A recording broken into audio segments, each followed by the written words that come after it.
পাহাড়ের দৃশ্যগুলো সবচেয়ে বেশি ভালো লাগছে। মেঘগুলো একদম পাহাড়ের ডালের সাথে মিশে আছে। কাকা গরু চড়াচ্ছে, গরু খাওয়াচ্ছে এখান দিয়ে। আর বৃষ্টির পরবর্তী মুহূর্তে পাহাড়টাকে দেখতে সবচেয়ে বেশি ভালো লাগে।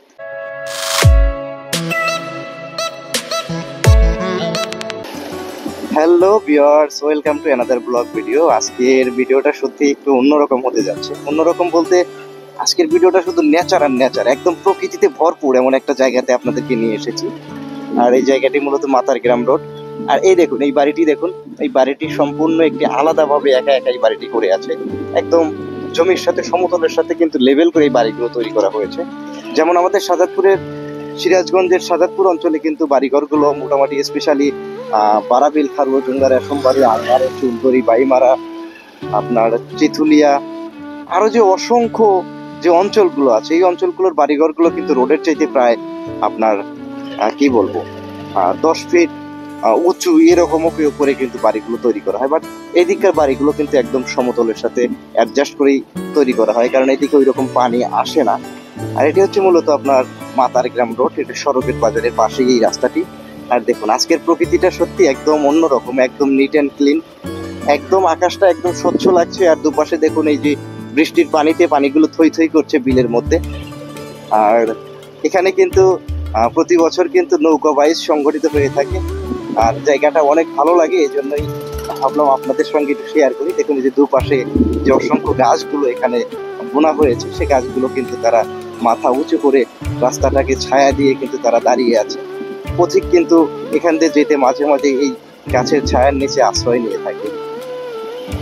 এক কথায় অসাধারণ। আসলে গ্রাম গ্রাম সবসময় আমাকে টানে, এটা আমি আপনাদেরকে বারবারই বলি যে গ্রামের প্রকৃতি আমাকে বারবারই টানে, আমি মুগ্ধ হই। আর এই কারণেই ফিরে আসি বারবার এই এই প্রকৃতির মাঝে। দেখুন এই যে বিলের মধ্যে দেখুন গরু কিন্তু ঘাস খাচ্ছে। আর এই দিককার অধিকাংশ গরুগুলো কিন্তু এভাবে মাঠে চড়িয়ে সারাদিন খাওয়ানো হয়, কারণ বাড়িতে কিন্তু তাদেরকে সেভাবে খাওয়ানো হয় না বললেই চলে।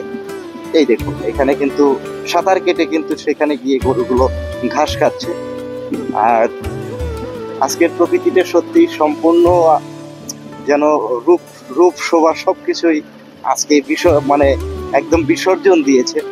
আর খোদা তাআলা দেখুন আজকের প্রকৃতিটাকে কত সুন্দরভাবে সৃষ্টি করেছে। এত ভালো লাগছে। বৃষ্টির পরবর্তী মুহূর্তটা সত্যি একটু বেশিই ভালো লাগে। আর এখানে কিন্তু এই যে খরা দিয়ে কিন্তু মাছ ধরা হচ্ছে। এখানে মাছ ধরা হচ্ছে যেহেতু এখন প্রতিনিয়তই বৃষ্টি হচ্ছে, আর বৃষ্টির পানির যেহেতু স্রোত প্রবাহিত হচ্ছে, আর সেহেতু কিন্তু তারা এখানে কিন্তু তারা মাছ শিকার করছে।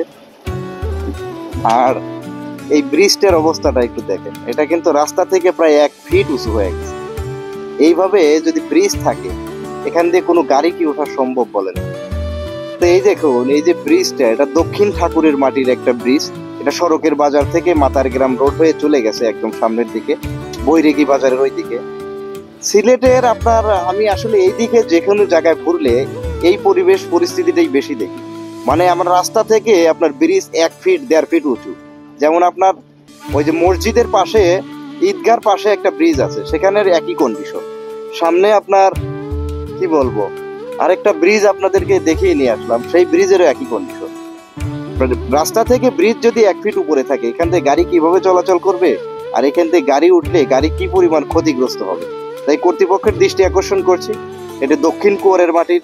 এখানে ব্রিজটা অনেক মানে ব্রিজ থেকে রাস্তা অনেক ডাউন হয়ে গেছে। অনুগ্রহপূর্বক আপনারা এটা একটু মেরামতের ব্যবস্থা করে দিবেন, তাহলে এই অঞ্চলের মানুষ সুন্দরভাবে চলাচল করতে পারবে এবং আপনাদেরকে অন্তর থেকে দোয়া করবে। তো ঠিক আছে ভাইজান, ভালো থাকেন।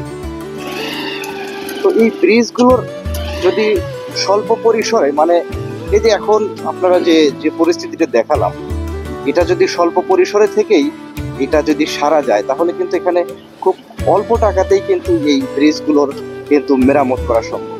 কিন্তু আমরা কি করি, যখন একবারে অকেজো হয়ে যায়, যখন চলতে পারে না, যখন একবারে ডাউন হয়ে যায়, তখন আমরা মনে করেন বাজেটের আশায় বসে থাকি। মানুষের ভোগান্তির শেষ নেই, গাড়ি প্রতিনিয়ত একটার পর একটা ভাঙতে থাকে, এভাবেই চলতে থাকে জনসাধারণের জীবন।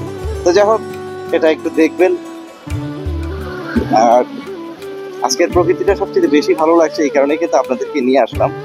আর চমক দেখুন, চমক, এই যে চমকটা দেখানোর জন্য এখানে আসলাম। এখান থেকে কিন্তু এই যে ভারতের মেঘালয়ের পাহাড়গুলোর দৃশ্য মানে একদম ওয়াও, রোমান্টিক লাগে। মানে আপনি যেদিকে তাকাবেন শুধু পাহাড় আর পাহাড়, পাহাড় আর পাহাড়। দেখুন অসম্ভব সুন্দর লাগছে দৃশ্যগুলো। তো যা হোক, ভিডিওটি কেমন লাগলো সেটি জানাতে ভুলবেন না। যারা দেশ এবং দেশের বাইরে থেকে আমার এই ভিডিওটি দেখছেন তাদেরকে অসংখ্য ধন্যবাদ। যারা আমার চ্যানেলটি এখনও ফলো দেননি তারা আমার চ্যানেলটি ফলো দিয়ে আমাদের সঙ্গেই থাকবেন। সেই সঙ্গে সবার সুস্বাস্থ্য এবং সুন্দর জীবন কামনা করে আমি সাদ্দাম হোসাইন মাতারগ্রাম রোড থেকে আজকের মতো আপনাদের মাছ থেকে বিদায় নিচ্ছি। দেখা হবে নতুন কোনো ভিডিওতে। সে পর্যন্ত ভালো থাকবেন, সুস্থ থাকবেন এই প্রত্যাশায়। আল্লাহ হাফেজ।